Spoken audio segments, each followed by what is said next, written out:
21절 말씀입니다. 20절과 21절 말씀 우리 한 목소리로 함께 같이 읽도록 하는데요. 잠언 18장 20절 21절입니다. 사람은 입에서 나오는 열매로 말미암아 배부르게 되나니 곧 그의 입술에서 나는 것으로 말미암아 만족하게 되느니라. 죽고 사는 것이 좋아하는 자는 혀의 열매를 먹으리라. 아멘. 사람은 그 일생을 입으로 산다 이렇게 말할 수 있습니다. 입으로 먹어서 생명을 유지하죠. 입으로 말하면서 인생을 살아가기 때문일 겁니다. 그래서 우리는 결국 입이 우리의 생명이다 이렇게 말할 수 있는 겁니다. 입으로 나오는 언어를 통해서 하나님을 찬양하고요, 기도하고 예배하고, 또 인간의 언어로 선포되는 말씀을 여러분들이 듣고 그 말씀을 아멘으로 받아들이고 그 말씀 앞에 반응하며 순종하는 것 아닙니까? 우리는 입에서 나오는 말로 서로 교제합니다. 우리 인격을 표현합니다. 이 세상을 살아갑니다. 따라서 말이라고 하는 것은 굉장히 중요한 의미를 지니는데, 특별히 말은 인간에게만 주어진 고유 특권 아닙니까? 우리는 말할 수 있는 자유를 가지고 있습니다. 마음대로, 내 생각대로, 내 의지대로 표현할 수 있습니다. 말할 수 있습니다. 그런데 그 말에 대한 책임이 있다는 겁니다. 아무나 쉽게 다 내 생각을 말할 수 있지만 그 말에 대한 책임이 따르고 반드시 심판이 있다는 거죠. 그래서 일생은 자기의 말한 대로 산다, 자기 말한 대로 되어진다 이렇게 말하는 거죠. 찬양과 저주가 어디서 나옵니까? 입에서 나옵니다. 말로 나옵니다. 감사와 불평이 어디서 나옵니까? 입에서 말로 통해서 나옵니다. 친절과 온유도 마찬가지 아닙니까? 그러므로 말이 그 사람의 인격이며 인간의 운명도 그 말로 결정되어진다? 과언이 아닐 겁니다. 그래서 유명한 에머슨은 이런 말을 했는데요, 사람은 누구나 그가 하는 말에 의해서 그 자신을 비판한다.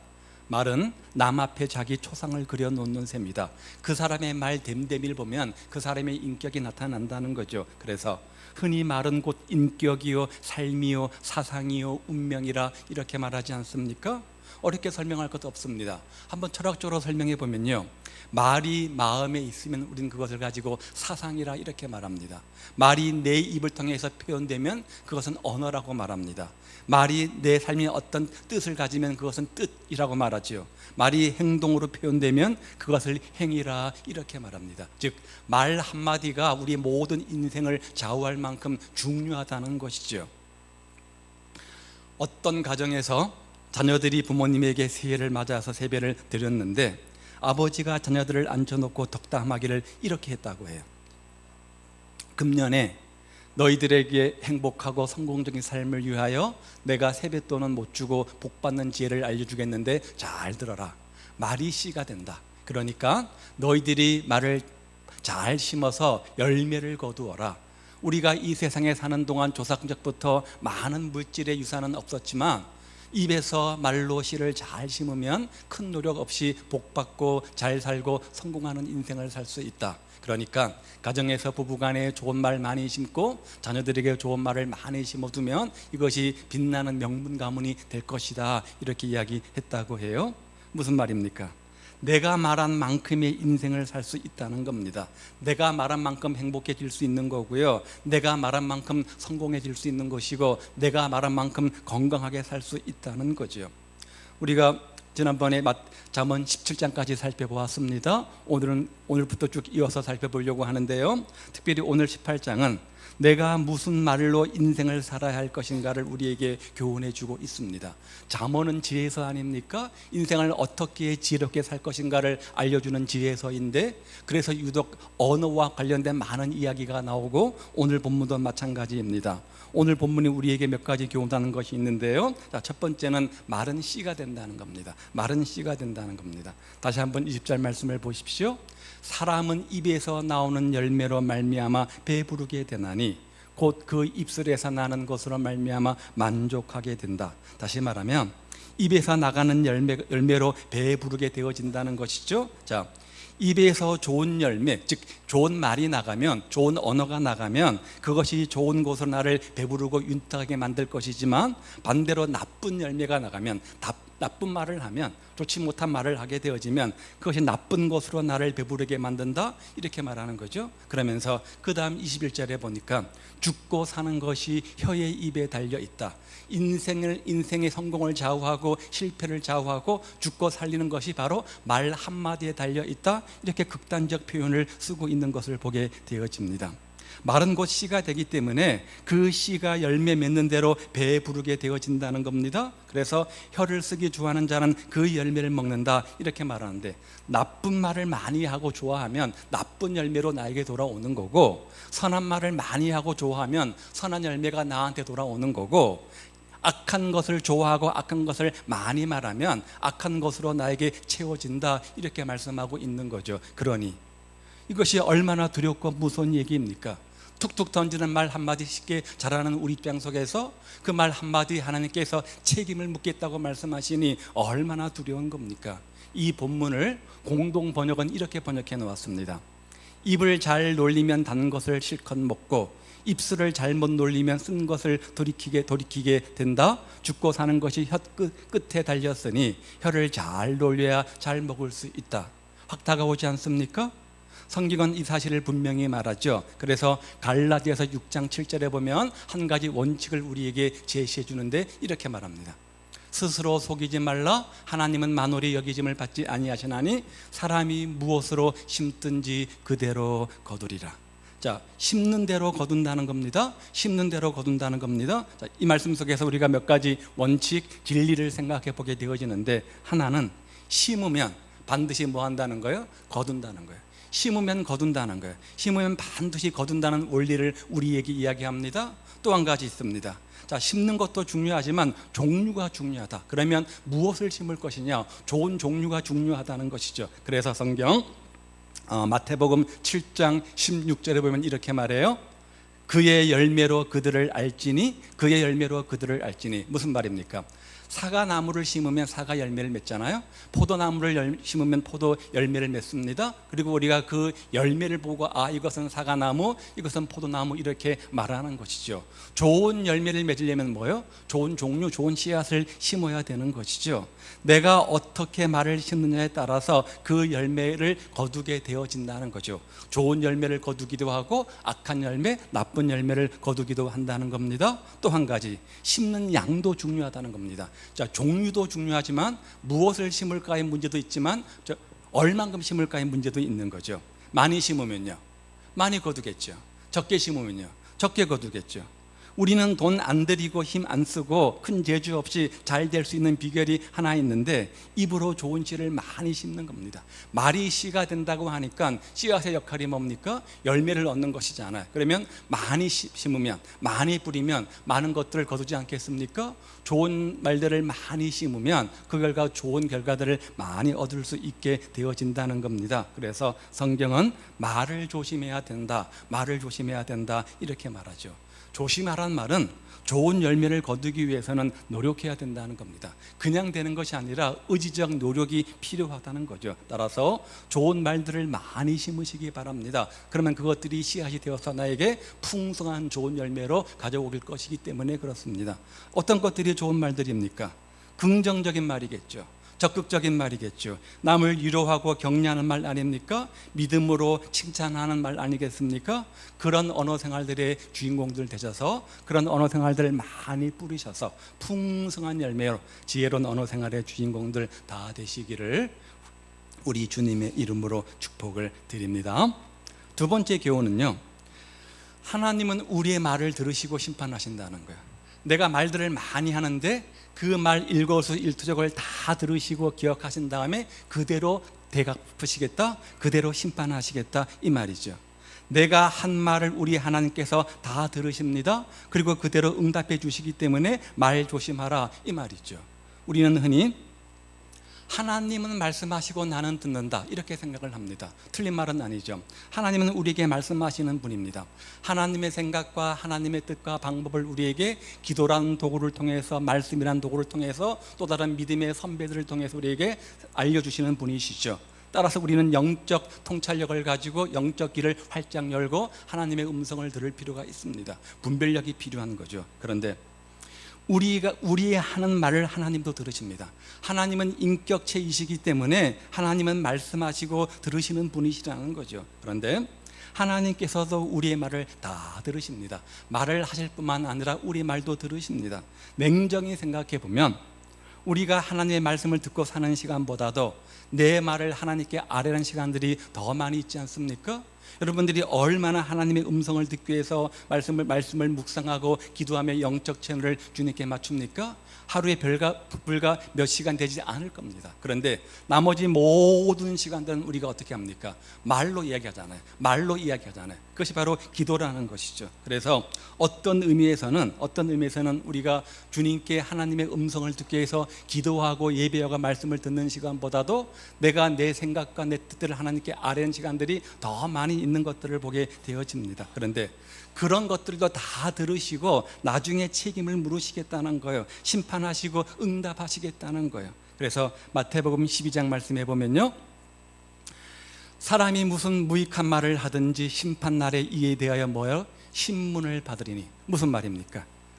아무 생각 없이 툭 내뱉은 말이라고 할지라도, 전혀 내가 그런 말을 했는지 기억 못하는 농담 한마디라고 할지라도 다 하나님께서 기억하셨다가 반드시 책임을 물으시겠다, 신문을 하겠다, 이렇게 말씀하고 있는 거예요. 그런데 정말 우리가 그럴 때가 얼마나 많이 있습니까? 너무나 쉽게, 너무나 가볍게, 너무나 생각지 않고 툭툭툭 말을 던질 때가 얼마나 많이 있습니까? 나는 가볍게 툭 던진 말이지만, 나는 아무 생각 없이 한 말이지만 그것이 상대방 가슴속에 큰 비수가 되어서 큰 상처를 줄 때가 얼마나 많이 있는지 몰라요. 그래서 야고보 사도는 야고보서 3장 2절에서 이렇게 말하죠. 우리가 다 실수가 많으니 만일 말에 실수가 없는 자면 곧 온전한 사람이라 능히 온몸도 굴레에 씌우리라. 이와 같이 말은 우리의 삶의 전 영역을 지배합니다. 말 한마디 때문에 웃기도 하고요, 말 한마디 때문에 울기도 하고요, 말 한마디 때문에 살기도 하고 죽기도 합니다. 그렇잖아요. 해가 되기도 하고 덕이 되기도 합니다. 사람 살리는 말이 있는가 하면요, 사람 죽이는 말도 있습니다. 엄청난 위력을 가지고 있는 것이 바로 말 한마디 아니겠습니까? 그래서 속담과 격언과 관련된 말들이 얼마나 많이 있습니까? 그렇기 때문에 혀를 지혜롭게 제어하는 것이 무엇보다 필요하다는 거죠. 그러하기 위해서 말의 해악을 분명히 알고 제어하려고 부단히 노력하고 또 노력하는 것이 우리에게 필요합니다. 따라서 우리는 온전해지도록 노력해야 되는데요, 온전한 사람이 누굽니까? 오늘 야고보서 말씀해 보니까 말로 실수하지 않는 사람이다. 자, 그런데 참 이게 쉽지가 않잖아요. 우리가 이 사실을 모르는 것이 아닌데 자꾸만 말의 실수가 있습니다. 또 말을 많이 하는 입장에서 보면, 말을 많이 하다 보면 본의 아니게 실수하게 마련이죠. 그래서 또 뒤돌아서서 후회하고 하지 않습니까? 여하튼 우리는 하나님께 영광을 돌려야 됩니다. 하나님께 모든 영역 속에서 영광을 돌려야 되는데 무엇을 가지고 영광을 돌릴까? 여러분들이 큰 헌금에서 물질로 하나님께 영광 돌리겠습니까? 그것은 어쩌다 한두 사람일 겁니다. 무슨 큰 능력 받아서, 큰 은사 받아서 하나님께 영광 돌리는 것, 그것도 어쩌다 한두 사람이 하는 것 아니겠습니까? 그러면 평범한 우리가 무엇으로 하나님께 영광을 돌릴 수 있습니까? 날마다 우리가 하나님께 돌리는 모든 영광 뭐로 하는 거예요? 말로 하는 거예요. 말로 하는 거예요. 가만 보십시오. 찬송 뭘로 합니까? 말로 하잖아요. 감사 무엇을 합니까? 말로 하잖아요. 말로 하나님의 은혜를 고백하고요. 그래서 우리 신앙생활의 요점은 말로 하나님께 영광을 돌리는 겁니다. 똑같은 말이지만 감사의 말을 많이 하는 자는 감사의 열매를 하나님께 영광으로 돌리는 거고, 불평을 많이 하는 자에게는 불평의 열매로 하나님께 영광을 돌리는 거겠죠. 돌리는 겁니다. 이스라엘 백성들 보십시오. 출애굽한 이스라엘 백성들이 광야 40년 동안 가장 많이 쏟아냈던 말들이 뭡니까? 원망의 말이었잖아요. 불평의 말이었잖아요. 또 불만의 말 아니었습니까? 가나안 정복을 앞두고 가데스 바네아서 12정탐꾼을 보냈습니다. 부정적 보고를 듣고 그들이 반응한 것이 무엇입니까? 불평하고 원망했습니다. 왜 우리를 이렇게 고생시키냐고 불평하고 원망했죠. 그럴 때 그런 그들의 말을 듣고 주님께서 뭐라고 말씀하셨는지 민수기 14장 말씀입니다. 너희 말이 내 귀에 들린 대로 내가 너희에게 행하리라. 차라리 우리가 애굽에 있었으면 좋았을 걸, 애굽에서 죽었으면 좋았을 텐데 왜 우리를 끌고 나와서 이 고생시키냐, 차라리 죽고 싶다, 그렇게 불평하고 원망하자 그 말을 들은 주님께서 뭐라고 하십니까? 그래? 죽고 싶다고? 원망하면서 죽고 싶다고? 그래, 그럼 다 죽어라, 거기서 다 죽어라, 그렇게 말씀하시면서 만 20세 된 장정들을 다 광야에서 쓰러지게 만들지 않으셨습니까? 말대로 되는 거예요. 말대로 되는 거예요. 하나님께서 우리가 한 말들을 다 들으신 다음에 그 말대로 그대로 행하시겠다는 거예요. 그러니 얼마나 무서운 말입니까? 이렇게 말은 씨가 되어 열매를 맺습니다. 잘 들립니까 지금? 조금 볼륨을 올려주세요. 말은 그대로 이루어집니다. 그래서 모든 말은 기도적 의미가 있다고 이렇게 말하죠. 하나님께서 들으시기 때문에 그렇습니다.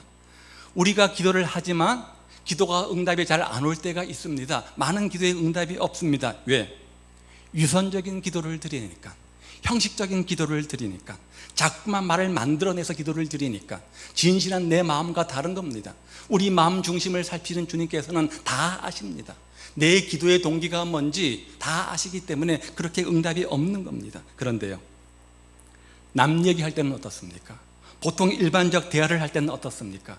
남의 뒷담화를 하고 남 얘기를 하고 이런저런 일상을 이야기할 때는 어떻습니까? 우리가 가식이 없잖아요. 본인 마음 그대로가 표현되어지잖아요. 그래서 우리의 기도보다 이런 말들이 더 쉽게 더 빨리 응답되는 경우를 우리가 자주 보지 않습니까? 그래서 기도의 응답보다 말하는 것이 응답이 더 많은 경우를 보게 되어집니다. 왜요? 우리 말은 기도적 사명이 있어서, 기도적 의미가 있어서 그것들을 주님께서 들으시고 그대로 응답하시기 때문에 그렇습니다. 우리는 사석에서나 따라서 가정에서나 교인들이 모일 때 소리 나요. 말을 조심해야 됩니다. 막말하지 마시고요, 좋은 말을 하시기를 바랍니다. 따라서 내가 지금 쓰고 있는 언어가 어떤 것인지, 긍정적인지 부정적인 것인지, 사람 살리는 말인지 죽이는 말인지 생각해보고 잘 분석해 보시기를 바랍니다. 하나님은 오늘 내가 무엇을 말하든지 그대로 들으시고 그대로 행하신다는 사실을 기억하시고 이런 십사하십시오. 말 한마디 하기 전에 10번 생각하셔서 이 말이 상대방에게 어떤 영향을 주는지, 하나님께서 들으실 때 어떻게 생각하실지 생각하고 말씀하시기 바랍니다. 그런 지혜로운 언어 생활의 주인공들 되시기를 주님의 이름으로 축복을 드립니다. 또 한 가지, 하나님께서 우리 말을 들으시고 그대로 행하실 뿐만 아니라 세 번째는 다른 사람에게 심은 대로 그대로 나에게 돌아온다는 겁니다. 이런 말이 있죠. 남의 눈에 눈물 나게 하면요, 내 눈에는 피눈물 나게 한다, 그 말이에요. 왜 말을 조심해야 되느냐? 심은 대로 거두기 때문에 그래요. 다른 사람에게 심어서 내가 거두는 겁니다. 좋은 말을 다른 사람에게 많이 심으면 그 말이 돌고 돌아서 나에게 좋은 곳으로 오는 거고, 악한 말을 다른 사람들에게 많이 심으면 그 말이 돌아서 나에게 좋은 곳으로, 악한 곳으로 오는 겁니다. 우리가 인생을 살면서 심은 대로 거둡니다. 그래서 잠언 15장 1절은 말하기를 유순한 대답은 분노를 쉬게 하여도 과격한 말은 노를 격동케 한다, 이렇게 말했죠. 여기 유순한 대답과 과격한 말을 비교해서 설명합니다. 유순한 대답이 뭐예요? 부드러운 말이죠. 온화한 말이죠. 사람 살리는 말이죠. 사람 격려하는 말이죠. 사람 칭찬하는 말이죠. 이런 말들은 분노를 잠잠케 하는 역할을 한다는 거예요. 상대방에게 똑같은 말을 하더라도 다르지 않습니까? 정중하게, 친절하게, 예의 바르게 함으로 말미암아 그 사람의 격한 감정, 오해를 풀어줄 수 있다는 거죠. 그래서 그렇게 지혜로운 말은 화해를 가져옵니다. 화평을 가져옵니다. 평안을 가져옵니다. 그래서 피스메이커라 이렇게 말하죠. 반면에 과격한 말도 있습니다. 그것은 노를 격동케 한대요. 감정을 상하게 한대요. 사나운 말이나 듣는 사람에게 화를 나게 하게 하고 분노케 하는 말들이죠. 악독게 하는 말들이죠. 그래서 어리석고 미련한 이런 말들은 싸움을 일으킵니다. 다툼을 일으킵니다. 감정을 상하게 만듭니다. 트러블 메이커라고 하죠. 지혜로운 말은 분노를 가져오지만 어리석고 미련한 말은 노를 격동시킨다는 사실을 기억하십시오. 실제로 성경을 살펴보면 그렇습니다. 말 한마디 때문에 성공한 사람이 있는가 하면 말 한마디 때문에 실패한 사람도 있습니다. 지혜로운 말을 통해서 운명이 행복하고 평화롭게 된 사람이 있는가 하면 미련한 말로 많은 것을 잃어버리고 심지어 죽음까지 경험한 사람도 있습니다. 말 한마디 때문에 왕비가 된 사람이 있는가 하면 미련한 말로 말미암아 모든 것을 다 잃어버리는 손해본 인생도 있습니다.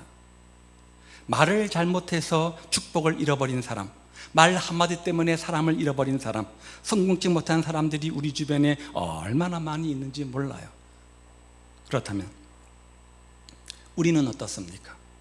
다른 사람에게 심은 대로 나에게 그 말이 돌아온다고 하는데 유순한 말의 주인공입니까? 사람 살리는 말의 주인공입니까? 아니면 혹 과격한 말의 주인공은 아닙니까? 참 아쉽게도 오늘 우리들의 언어 생활을 보면 참 말이 강하고 직설적일 때가 얼마나 많이 있는지 몰라요. 그렇지 않습니까? 좋은 말 하고 살기도 인생이 짧은데 나쁜 말 하면서 살아야 되겠습니까? 서로 친절하고 사랑스러운 말로 대하는 여러분 되시기를 바랍니다. 언제나 상대방에게 존경하는 말을 쓰시기 바랍니다. 이왕이면 친절과 온유와 겸손과 매사에 긍정적이며 창조적 말을 많이 하는 여러분 되시기를, 그래서 유순한 대답의 주인공들 다 되시기를 바랍니다. 미국의 유명한 로버트 슐러 목사님이 대문에, 그 집 대문에 이런 글을 써놓았다고 해요. 이 문 안에 들어오는 자는 모두 긍정적인 말을 사용하십시오. 이 말을 하기 싫거든 입이나 다물고 계십시오. 부산에 수용로 교회, 큰 교회가 있지 않습니까? 그 교회 수만 명이 모이니까 얼마나 많은 말들이 많겠습니까? 그 교회 모토가 있는데 뭐냐면 입 다물고 기도만 하자. 입 다물고 기도만 하자. 교회에 목사님에 대한 불평들이 생기면 그 입 벌려서 불평하지 말고 그런 문제 그러한 거 입이나 다물고 기도하라. 그래서 한 번도 바깥으로 그 교회가 시끄러운 적이 한 번도 없었다고 하지요. 언어라고 하는 것은 우리 인생을 좌우하는 겁니다. 내 직장생활, 내 가정생활, 내 모든 대인관계 성공 비결이 뭡니까? 언어 생활 아닙니까? 데이라는 사람이 쓴 새 황금문이라는 책이 있는데요, 세 가지 황금문입니다. 사람이 어떤 말을 하든지 세 가지 이 문을 통과하게 되어진다는 거죠. 첫 번째 문이 뭐냐면 그것이 참말이냐라고 하는 겁니다. 그것이 참말이냐. 아무런 근거도 없는 말을 함부로 해서는 안 된다는 겁니다. 남이 한 얘기니까 나도 한다 이렇게 해서 안 된다는 거죠. 내가 할 때는 그 말에 대해 내가 책임을 져야 한다는 거예요. 그런데 우리는 어떻습니까? 누구에게 들은 것이다라고 말하면서 아니면 말고식의 말을 할 때가 얼마나 많이 있는지 몰라요. 정확한 정보, 사실에 기인해서 말하시기 바랍니다. 두 번째는요, 정말 필요한가? 참말이라고 할지라도 지금 그것을 말하는 것이 정말 필요한 시점인가? 정말 유익한 것인가? 정말 맞는 말이라고 할지라도 지금 말하는 것이 유익한 것이 아니라고 하면 하지 마라. 두 번째입니다. 세 번째는 참말입니다. 정말 유익한 것 같습니다. 그러면 친절한 말인가? 친절한 말인가? 친절한 말인가를 생각해야 된다는 거예요. 그 말이 온유하고 그 말을 할 때 사랑스러운 표정으로 했는가를 물어봐야 된다는 겁니다. 사람은 듣는 말, 언어도 들려오지만 그분의 태도와 행동들이 60%를 차지한다고 하지 않습니까? 그 사람이 어떤 얼굴로, 어떤 자세로, 어떤 태도로 그 말을 했는가 60%가 바로 기억력이 남는다고 해요. 그만큼 태도와 자세가 중요한 것이죠. 필요한 말이라고 할지라도 친절하게 말할 때만 좋은 열매를 맺는 겁니다. 자, 말이 다르지 않습니까? 똑같은 의미를 전달한다고 할지라도 아란 단어를 쓸 때와 어란 단어를 쓸 때는 듣는 사람 쪽에서 감정의 차이는 굉장히 큰 겁니다. 또요, 듣는 말이 고와야 가는 말이 곱습니다. 누군가에게 나에게 말을 하는데 그 말하는 말들이 내 감정을 상하게 하고 내 자존심을 상하게 하고 내 마음에 상처를 주게 되어지면 어떻게 됩니까? 사람은 감정적이니까 똑같이 반응하게 되어지죠. 똑같은 감정으로 똑같이 반응하게 되어집니다. 들려오는 말이 고와야 가는 말도 곱는 겁니다. 내가 좋은 말을 듣고 싶으면 좋은 말을 하십시오. 또요, 사용되는 단어가요 대상 따라서 달라지는 겁니다. 친구와의 단어가 달라지고요. 똑같은 말의 의미라고 할지라도 친구와 대화할 때 쓰는 언어, 어휘가 달라집니다. 아랫사람에게 쓰는 단어도 달라집니다. 윗사람에게 쓰는 단어도 달라지는 겁니다. 이거 구분하셔야 됩니다. 또한 자세, 태도도 중요한 것이죠. 선을 넘어서는 안 됩니다. 선을 넘어서는 안 되잖아요. 공든탑이 무너집니까? 쉽게 무너집니다. 오랫동안 좋은 관계 쉽게 무너집니다. 뭐 가지고요? 말 한마디 가지고 무너지는 거예요. 사소한 말 한마디 가지고요, 좋은 관계가 금방 깨집니다. 깨지면요, 금이 가죠. 본드로 붙입니다. 자리가 남습니다. 회복이 안 되는 겁니다. 금도 선을 넘지 마십시오. 그렇지 않으면 아무리 자기 주장이라고 할지라도 그것은 자기 주장입니다. 아집입니다. 독선입니다. 고집이 되는 겁니다. 여러분은 어떻습니까? 문제는 내가 그런 사람임에도 불구하고 나는 전혀 그렇지 않다라고 착각하는 게 우리의 문제죠.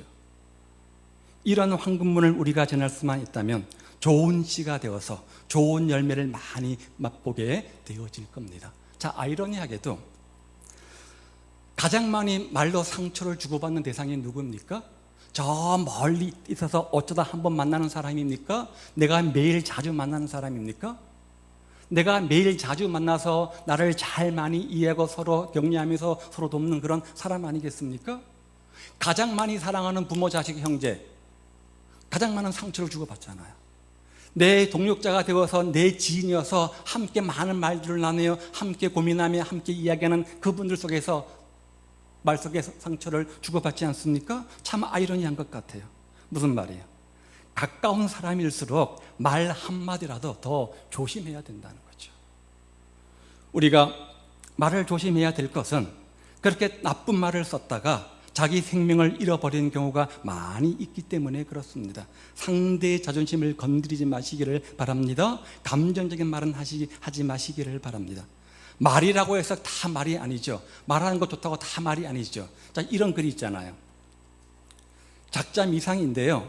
말하기 좋다 하고 남의 말을 말할 것이, 남의 말 내 하면 남도 내 말 하는 것이, 말로서 말 많으니 말 많을까 하노라. 내가 남 말하면 남도 내 말 한다는 거죠. 그러면 내가 남에게 뒷담화하고 그쵸, 쉽게 말 그런 말을, 부정적 말을 하면 그 사람도 나에게 그런 말을 할 거니까 유익한 것이 아무것도 없다. 말 많이 하지 말라, 그 말이죠. 자, 이것을 성경 에베소서 4장은 이렇게 말해요. 무릇 더러운 말은 너의 입 밖에도 내지 말고 오직 덕을 세우는 데 소용대로 선한 말을 하여 듣는 자들에게 은혜를 끼치게 하라. 어떻게 해요? 선한 말을 많이 하는 거예요. 좋은 말을 많이 하는 거예요. 격려하는 말을 많이 하는 거예요. 말하는 사람보다 듣는 사람 입장에서 은혜를 끼치는 말을 하는 거예요. 내가 이렇게 말하는 것이 상대방이 들을 때 어떤 마음을 가질까? 혹시 괜찮을까? 한번 생각해보고 고려한다고 한다면, 좀 이렇게 배려한다고 한다면 말이 달라지겠죠. 우리는 서로 남에게 좋은 말로 심어야 되지 않겠습니까? 좋은 것을 심으면 좋은 열매를 맺기 때문에 그렇습니다. 자, 내가 나쁜 말을 하지 말아야 될 중요한 이유가 하나 있는데요. 내가 내 입술로 나쁜 말을 표현하면 누가 먼저 그 말을 듣습니까? 내가 먼저 듣는 거예요. 내 마음이 먼저 듣는 거예요. 내 마음이 먼저 기억을 합니다. 내 마음이 먼저 기억을 하는 거예요. 악한 말을 할 때 내 마음이 악해지고요, 격한 말을 할 때 내 마음이 먼저 격해지잖아요. 더러운 말을 하면 듣는 내가 먼저 더러워지는 겁니다. 내 인격이 취해지는 겁니다. 그래서 나를 위해서, 내 인격을 위해서 우리가 악한 말, 더러운 말을 하지 말아야 되는 거예요. 야고보 사도는 말을 배의 키에 비유합니다. 자그마한 키가 배를 좌지우지하는 것처럼 말 한마디가 인생을 좌지우지한다는 거죠. 인격을 결정한다는 거죠. 운명을 결정한다는 거죠. 그런데 어떤 사람은 사람 살리는 말의 주인공이 있습니다. 덕이 됩니다. 힘이 됩니다. 그 사람을 만나면 인격적인 대우를 받습니다. 나를 존중하는구나, 그런 마음을 받습니다. 반면에 어떤 사람은 만나서 대화만 하면 화가 됩니다. 내 영혼을 죽입니다. 심한 모독감을 느낍니다. 자존심이 상합니다. 여러분은 어떻습니까? 오늘 우리의 언어 생활은 어떠한지 한번 스스로 점검해 보시기를 바랍니다. 사나운 말, 독단적인 언어들을 없애기로 하십시오. 오히려 하나님께 영광 돌리는 찬양이나 기도의 말이나 감사의 말, 그리고 서로를 격려하고 깨우쳐주는 말의 주인공 되시기를 바랍니다. 자, 이렇게 더러운 말을 입 밖에 내지 않고 덕을 세우고 선한 말을 하는 거 결코 쉬운 일이 아니잖아요. 우리가 모르는 것이 아니죠. 잘 안 됩니다. 그래서 우리 의지만 가지고 되지 않습니다. 그래서 시편 기자 다윗은 고백하기를 이렇게 말하지요. 여호와여, 내 입 앞에 파수꾼을 세우시고 내 입술의 문을 지켜주셔서. 하나님이 도와주셔야 됩니다. 노력해야 되는 거죠. 개인적으로 신앙생활은 열심히 하십니다. 믿음도 좋은 것 같습니다. 헌신도 봉사도 참 잘하십니다. 그런데 결정적으로 말에 실수가 많아서, 너무 말이 강하고 너무 고집적이고 너무 직설적이어서 결코 덕이 되지 않고 또 오히려 상처가 되는 경우가 참 많이 있지 않습니까? 따라서 우리는 말에 대한 자제력이 있어야 되고 상황 따라 합당한 말을 할 수 있는 입술의 파수꾼을 가져야 한다는 겁니다. 그런 은혜가 우리 가운데 있기를 우리 주님의 이름으로 축복을 드립니다. 말은 씨가 됩니다. 씨는 열매를 맺는 거잖아요. 내가 내뱉은 말은 반드시 씨가 돼서 열매로 돌아오게 되어져 있습니다. 좋은 말을 많이 심으면 좋은 열매가 돌아올 것이고, 나쁜 말을 많이 심으면 나쁜 열매가 돌아오게 되어질 것입니다. 우리 모두 말로서 내 운명을 창조해 간다는 사실들을 기억하고, 말 한마디 그거 아무것도 아닌 것 같지만 굉장히 인생의 중요한 성공의 작업 열쇠임을 기억하고, 좋은 말로 씨를 심어서 나도 살고 남도 살고 또 자손대대의 축복이 임하는 지혜로운 언어 생활의 주인공들 다 되시기를 우리 주님의 이름으로 축복을 드립니다. 기도하겠습니다. 오늘 본문이 우리에게 교훈하는 것,